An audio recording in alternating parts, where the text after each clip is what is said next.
Coffee has been the object of devotion and culture throughout history. The search for the perfect coffee is a path that is closer to alchemy rather than an industrial process.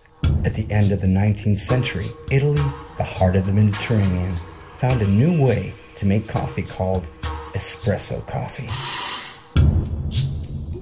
This system rapidly spread throughout Europe and later to the rest of the world, thanks, among other things, to the wide acceptance of the famous cappuccino. With specific characteristics capable of grinding the best coffees finely, uniformly, and coolly, creating the optimum conditions to obtain the perfect cup of